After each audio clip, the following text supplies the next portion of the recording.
महाभारत काल में कई लोगों को किसी न किसी श्राप के कारण जन्म लेना पड़ा। इससे यमराज भी अछूते नहीं रहे। महाभारत काल में एक श्राप के कारण खुद यमराज को एक विदुर के रूप में जन्म लेना पड़ा था। अब आप सोच रहे होंगे कि विदुर क्या है। विदुर कुछ और नहीं बल्कि यमराज का नाम है।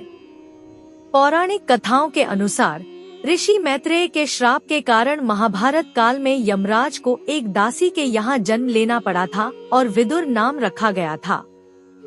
यमराज विदुर के रूप में एक दासी पुत्र थे। पौराणिक कथा के अनुसार ऋषि मैत्रेय ने विदुर की शंका का समाधान करते हुए कहा कि विदुर, तुम वास्तव में यमराज हो। मांडव्य ऋषि के श्राप के कारण तुम्हें मनुष्य योनि में दासी पुत्र के रूप में जन्म लेना पड़ा। विदुर ने जब इस श्राप का कारण पूछा तो ऋषि ने कहा कि एक बार कुछ चोर एक राजा के राजकोष से धन चुराकर भाग रहे थे। सिपाही चोरों की खोज चारों दिशाओं में कर रहे थे। ऐसे में उन चोरों का बचकर भाग निकलना मुश्किल था। भागते भागते चोर एक घने वन से गुजर रहे थे। उस वन में मांडव्य ऋषि का आश्रम था। घबराहट में चोरों ने चोरी किया हुआ सारा धन उस आश्रम में छिपा दिया और वहां से भाग गए। जब राजा के सैनिक चोरों का पीछा करते हुए मांडव्य ऋषि के आश्रम पहुँचे तो काफी खोजबीन करने पर चोरी किया हुआ धन उस आश्रम में मिल गया। सैनिकों ने ऋषि को ही चोर समझा।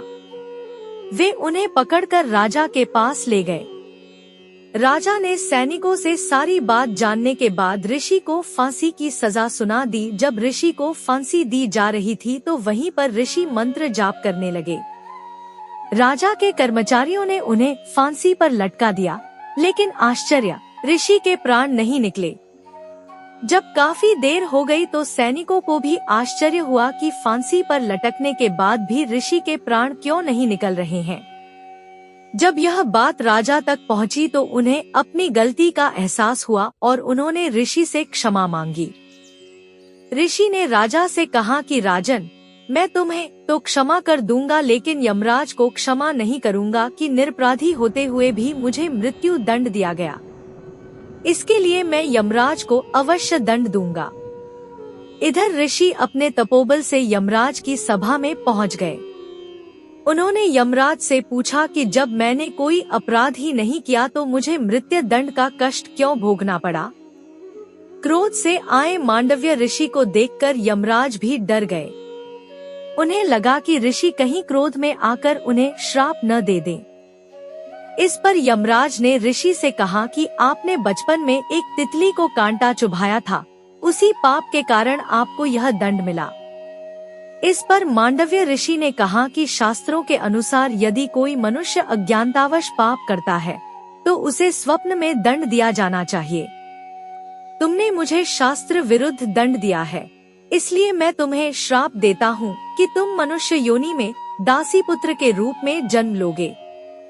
मैत्रेय ऋषि ने अपनी बात पूरी करते हुए विदुर से कहा कि बस यमराज, तुम उसी श्राप के कारण कुरु राजवंश में दासी पुत्र विदुर के रूप में जन्मे हो।